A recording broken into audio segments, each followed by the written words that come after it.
Okay, now let's talk first of all about the relative absence of long novels about contemporary life that are published in Canada.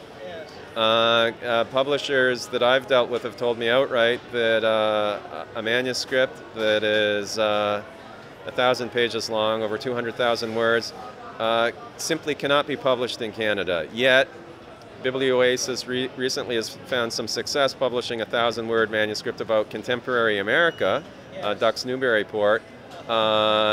Biblioasis is a Canadian press. What do you think is going on here? Again, is there a timidity issue, or are the Canadian presses being too cautious? I'd say generally they are, but my impression from watching the publicity surrounding the various successful books put out by Biblioasis in the last few years suggests to me that Daniel Wells has a very good nose for what can sell and what can do well in the prize lists internationally. I understand this new 1,000-pager has been longlisted for the Booker, and I imagine he sensed that as he looked at it. Now also, when I say he's got a nose for what can be internationally successful, he's published a large experimental novel about a small American town, did you say? So he knows he can sell it to the literary market in the States as well as here. Whereas if it was a long novel about a small town in Alberta, maybe not. You know, especially at that level. It's not, you know, the days of Sinclair Ross and, you know, those type of novels about small Canadian towns, I think, are past. The interest level in them is not what it used to be. Now, that's not to say a good novel couldn't be written, but with generally, I do still think small presses are timid and limit themselves to the little demographic that they think is under serviced, and they're quite proud to do that. They think they're filling a very important hole in a large wall, and maybe they're right to think that.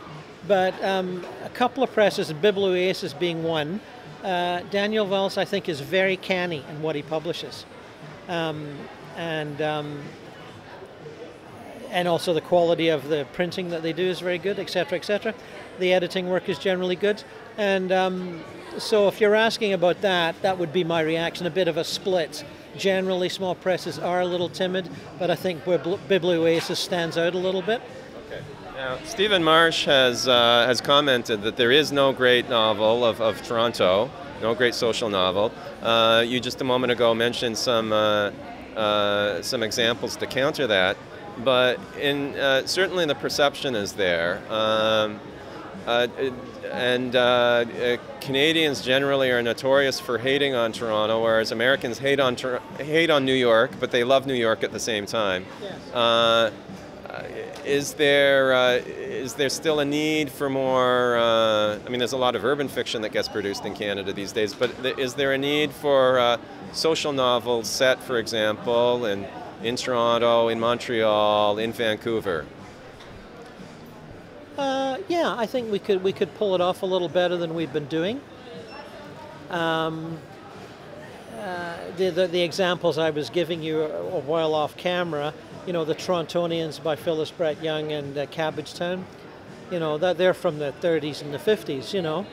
And I think the one Margaret Atwood novel that took place in Toronto, was it The Blind Assassin? Have I got the name right? That was sort of 1950s, I think. And I thought that was pretty smart, pretty accurate, pretty good. But we're not drowning in a sea of Toronto or Montreal novels like you know, the big American cities are, you know, New York and LA. So there is a small lack. I think more could be done. And of course now we have so many immigrant communities, I think people are probably waiting for the recent immigrant writers to come up and write about their little chunk of Toronto, which was interesting when people like Vasanji and other people did it 30 years ago with the Asian community, and it'll be interesting to see it with the more Middle Eastern communities coming into their own here in Toronto. I'm personally fascinated. I'm thinking of a Globe article on the recent, this is about a year ago, on the Syrian immigrants and how well they were fending, and talking about a family living in a high-rise in that area out near the science centre. And the journalist cannily ended with the 14-year-old daughter asking her mother for money to go to Tim Hortons so she could talk to her friends. And I thought, well, what's more Canadian than a 15-year-old girl going to Tim Hortons and buying a hot chocolate and talking to her friends? Doesn't matter where she's from. You know, that's as Canadian as hockey, right?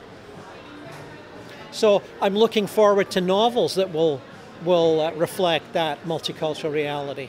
And we'll just have to be patient, I think. Yeah.